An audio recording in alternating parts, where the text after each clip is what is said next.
జై శ్రీరామ్, వందే మాతరం. హిందూ బంధువులకు నమస్కారాలు. Counter to Rahul Shakuni. కుక్క కాటుకు చెప్పు దెబ్బ.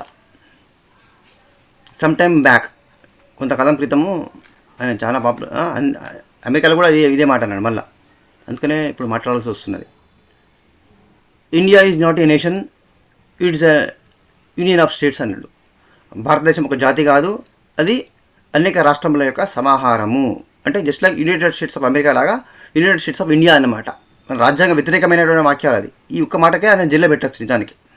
నేషనల్ హెరాల్డ్ కేసులో కూడా ఆల్రెడీ వాళ్ళు అవుట్ ఆఫ్ బెయిల్ ఉన్నారు, కానీ వాళ్ళకి ఇప్పుడే కేసు కేసు యాక్చువల్లీ 50 నిమిషాలు అరెస్ట్ ఇప్పటికపడి వాళ్ళ అమ్మకు ఇలా ఇద్దరికి కూడా. కానీ ఏంటంటే మన తెలుసు కదా, సుప్రీంకోర్టు అట్లా ఇచ్చిపెట్టింది అన్నాడు. అది అయితే India is not a nation, it's a union of states అన్నాడు కదా. Rahul Shakuni is not a human being, it's union of organs.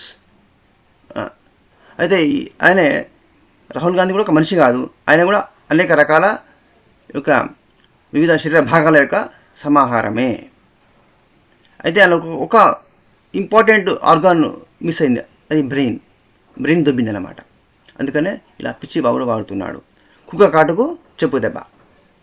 తుకుడే gang వాడు ఎక్కడ ఎవడుంటే ఇమీడియట్గా హిందూ బంధువులందరికీ నా request, it just like a call, take a call. కౌంటర్కు ఎన్కౌంటర్ పడాలి అనమాట.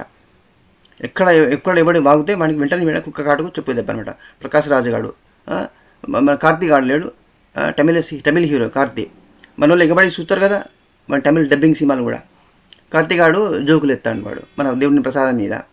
ఇంకో తమిళనాడు ఇంకో కుక్క ఏం మురిగింది, ఎవరైనా చచ్చిండ్రా, లడ్డు తిని ఎవరైనా చచ్చిండ్రా అంటాను, అంటే మనం సావాలన్నట్టు ప్రసాదాలు తిని. ఇంత నీచంగా మాట్లాడుతుంటే కూడా హిందూ జాతికి, ఆంధ్రప్రదేశ్ ప్రజలకు రేషం వస్తలేదంటే ఏందండి, చాలా బాధిస్తున్నది. ఇది ప్రపంచంలో అత్యంత పెద్ద దెబ్బ తెలుసా, ఇది ప్రపంచంలో అత్యంత పెద్ద దెబ్బ. తిరుమల జరిగినటువంటి అపచారం చాలా చిన్నది కానే కాదు. అది దేవునికి ఎన్ని సంవత్సరాల నుంచి అఖండ దీపానికి వాడినటువంటి నూనె, వంట లోపల ప్రసాదం లోపల వాడినటువంటి నూనెలు, రోజు యజ్ఞం జరుగుతుంది అక్కడ. శ్రీనివాసుని కళ్యాణం ముందు హోమం జరుగుతుందా లేదా, యజ్ఞం జరుగుతుందా లేదా. యజ్ఞంలో వేసినటువంటి ఆహుతి, అగ్ని లోపల సమర్పించినటువంటి ద్రవ్యాలు 100% ప్యూరి అయి ఉండాలి. ఇంత చిన్న మిస్టేక్ ఉన్న, ఇంప్యూరిటీ ఉన్నా కూడా దేవతలకు ఆగ్రహానికి గురవుతారనమాట. ఎందుకంటే దేవతలు ఓం ఇంద్రాయ స్వాహ, అగ్నియ స్వాహ, వరుణాయ స్వాహ అంటారా లేదా.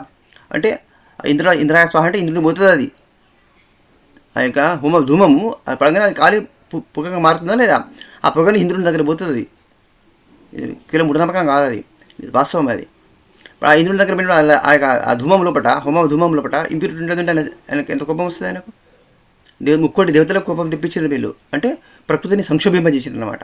నేచర్ను మొత్తం సంక్షోభింపజేసారు.